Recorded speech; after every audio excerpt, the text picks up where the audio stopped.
Olá pessoal, tudo bem?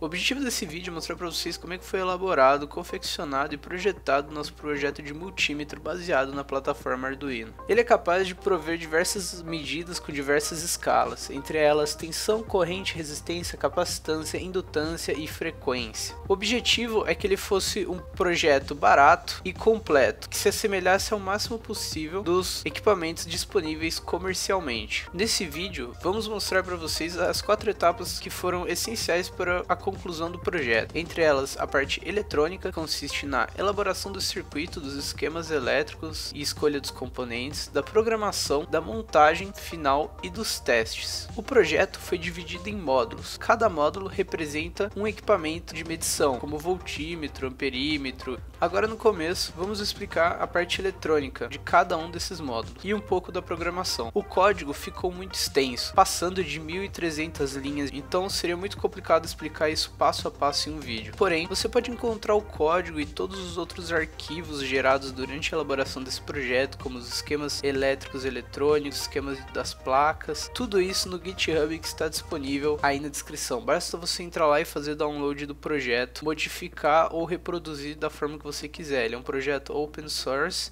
então vamos começar.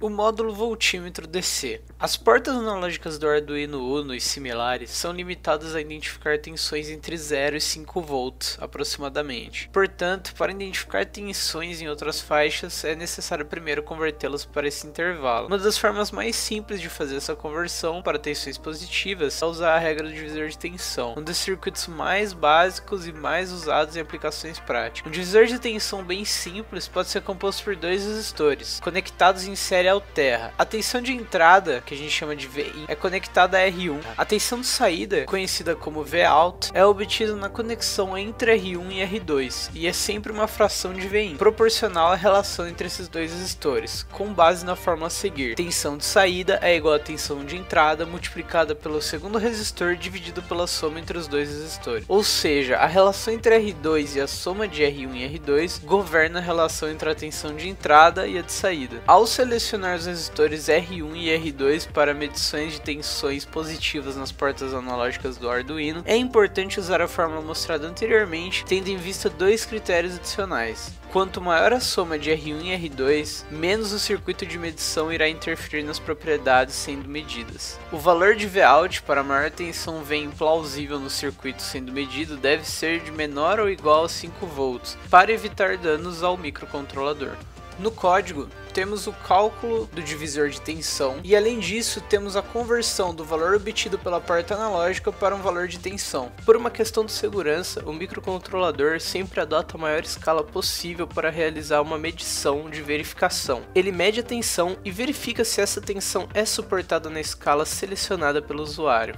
Caso a resposta seja sim, o microcontrolador realiza novamente essa medição, utilizando a escala selecionada pelo usuário e exibe o resultado no display. Caso contrário, ele exibe um alerta no display e informa a necessidade de se alterar a escala, para que não haja danos irreversíveis ao microcontrolador.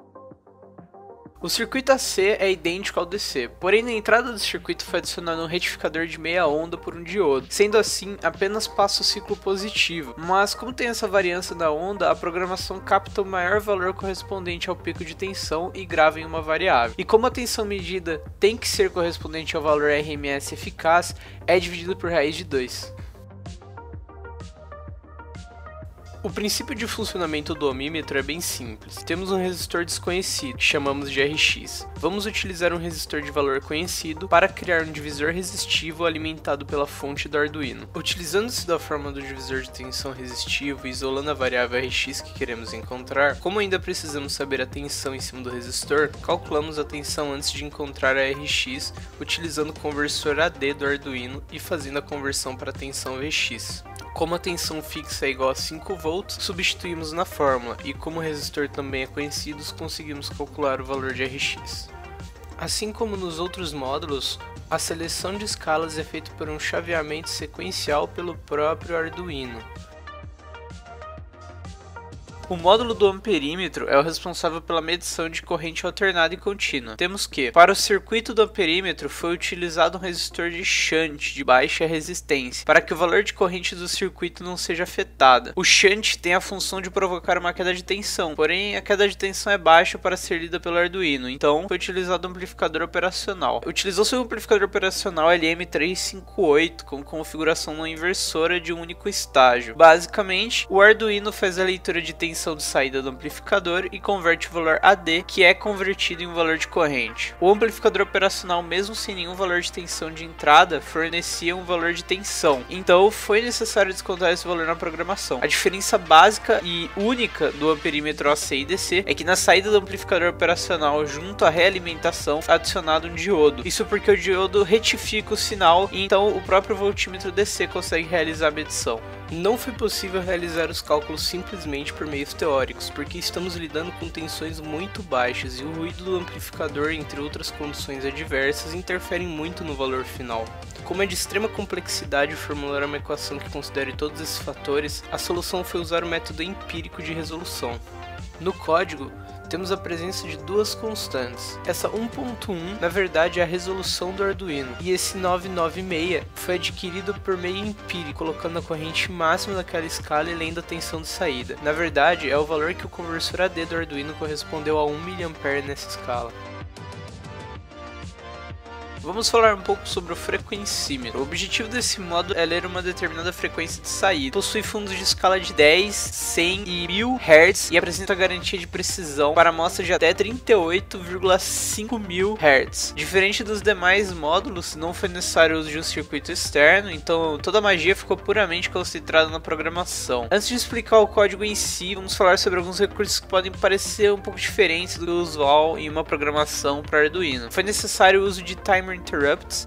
As funções para interrupt permitem marcar trechos do programa que devem ser executados em um intervalo de tempo muito específico. Sendo assim, não importa o que mais esteja sendo executado, o código demarcado pelo interrupt tem prioridade máxima e por conta disso foi utilizada uma manipulação direta das portas. Todo o código está dentro de uma rotina de interrupt a 38,5 mil Hz e essa foi a maneira mais eficiente de realizar o controle do Arduino, fazendo o controle direto das portas. No entanto, o ganho na precisão teve uma consequência, a necessidade de utilizar dois Arduinos, no caso um Arduino Nano e um Arduino Mega, pois a manipulação direta das portas resultou em um conflito com as funções padrões utilizadas nos outros módulos. Foram utilizados então dois Arduinos. Os pinos TX e RX respectivos de cada placa foram conectados de forma invertida, conectando o TX de uma ao RX da outra, e vice-versa. Assim, com uma conexão serial estabelecida, os dois microcontroladores foram programados seguindo o modelo Master-Slave. O Arduino Mega, que já trabalhava com o código dos outros módulos, ficou como Master e o Arduino Nano como Slave. Resumidamente, o Arduino Nano faz a leitura da frequência e envia via serial os resultados para o Arduino Mega, que apenas fica responsável por apresentá-los no display. O código do Arduino Mega está dividido em funções, e se dermos uma olhada na função específica do módulo do frequencímetro, veremos que é uma função simples, que apenas verifica se existe uma comunicação serial